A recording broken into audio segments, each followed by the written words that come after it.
अस्सलामु अलैकुम वरहमतुल्लाहि वबरकातुहू। अल्हम्दुलिल्लाहि रब्बिल आलमीन वस्सलातु वस्सलामु अला अशरफिल अंबिया वल मुरसलीन नबीना मुहम्मद वाला आलिहि व सहबिही अजमईन, अम्मा बाद। मेरे अजीज़ दोस्तों और भाइयों, अल्लाह तबारक व तआला की तौफीक से मैं आपके सामने छिपकली के ताल्लुक़ से कुछ अहादीस रखने की कोशिश कर रहा हूँ। सबसे पहली बात तो ये जान लें कि अहादीस के अंदर जो तर्जमा किया गया है छिपकली के बारे में गिरगिट का किया गया है, जबकि अरबी में उसको अलवज़ग कहा जाता है।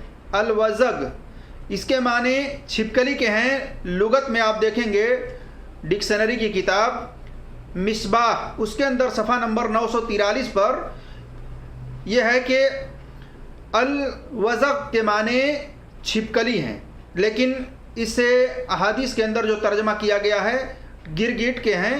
तो इस बारे में दोनों हो सकते हैं, गिरगिट भी हो सकते हैं, छिपकली भी हो सकती है। तो छिपकली को मारने का अजर और सवाब क्या है और क्यों इसको मारने का हुक्म है, इस बारे में मैं अहादीस आपके सामने रखने की कोशिश करता हूँ। सबसे पहले सही मुस्लिम के अंदर हदीस नंबर 5848 पर देखिए, उसमें अल्लाह के नबी सल्लल्लाहु अलैहि वसल्लम ने फरमाया कि जो छिपकली को पहली बार में मार दे तो उसको 70 नेकियां मिलेंगी, लेकिन अल्लाह तबारक व तआला ने और नेकियों को इजाफा कर दिया, बढ़ा दिया, जैसा कि सही मुस्लिम में हदीस नंबर 5847 पर। इसमें अल्लाह के नबी सल्लल्लाहु अलैहि वसल्लम ने फरमाया कि जो छिपकली को पहली बार में मार देता है तो उसके नामे आमाल में 100 नेकियां मिलेंगी, यानी उसको 100 नेकियां मिलेंगी। इसी तरीके से जो कोई दूसरी बार में यानी पहली बार में नहीं मार पाता है तो फिर दूसरी बार में मारता है तो उससे कम नेकियां मिलेंगी। फिर अगर दूसरी बार में भी नहीं मार पाता है, अगर तीसरी बार में मारता है और मर जाती है तो फिर उससे भी कम नेकियां मिलेंगी। तो इस तरीके से सबसे ज़्यादा नेकी उस वक्त मिलेगी जब आदमी पहली बार में मार दे। इसी तरीके से उसको क्यों मारने का हुक्म दिया गया है? छिपकली को मारने का हुक्म इसलिए दिया गया है कि जब इब्राहीम अलैहिस्सलाम को आग में डाला गया तो सारे जानवर उस आग को बुझाने की कोशिश में लगे हुए थे, लेकिन ये छिपकली अपनी फूंक से उस आग को और भड़का रही थी, उस आग को और ज़्यादा कर रही थी। इसके लिए इसको मारने का हुक्म दिया गया है। इस बारे में देखिए सही बुखारी के अंदर हदीस नंबर 3359 पर है। इसी तरीके से सुनन इब्ने माजा के अंदर हदीस नंबर 3230 पर देख सकते हैं कि ये छिपकली जो है मूजी जानवर है, जहरीला।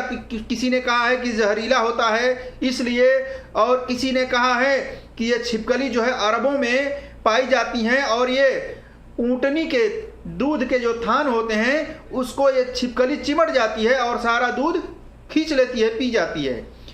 तो ये नुकसानात बताए गए हैं, इसलिए ये मूजी जानवर है, इसको मारने का हुक्म दिया गया है। इसी तरह से सुनन इब्ने माजा के अंदर हदीस नंबर 3231 पर आयशा रजी अल्लाह तआला अन्हा के बारे में आता है कि वो अपने घर में एक बर्छी रखी रहती थी। उनसे पूछा गया कि ये बर्छी आप अपने घर में क्यों रखी हैं, तो वो कहती थी कि मैंने इसके बारे में सुना है कि छिपकली को मारने का सवाब 100 नेकियां हैं, इसलिए मैं रखी हूँ छिपकली को मारने के लिए। तो वो बर्छी से छिपकली को मारने के लिए रखी रहती थी और उससे मारती थी कि घर बैठे बैठे क्यों ना 100 नेकियां हासिल करें। और उनसे भी पूछा गया तो उन्होंने कहा कि इसलिए इसको मारने का हुक्म है कि इब्राहीम अलैहिस्सलाम को जब आग में डाला गया तो सारे जानवर उस आग को बुझाने की कोशिश कर रहे थे, लेकिन ये छिपकली उस आग को हवा दे रही थी, उस आग को भड़का रही थी।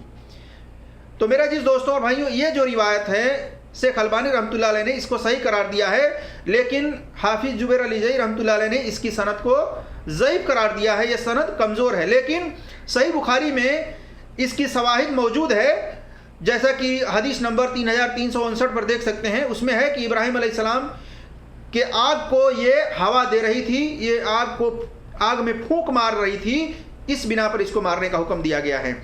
तो बहरहाल अल्हम्दुलिल्लाह, अल्लाह तबारक व तआला मेरी माओ बहनों को भी तौफीक दे कि वो अपने घरों के अंदर एक छड़ी रखा करें, डंडा रखा करें, बर्छी रखा करें उसको मारने के लिए छिपकली को, और घर बैठे बैठे 100 नेकियां हासिल करें।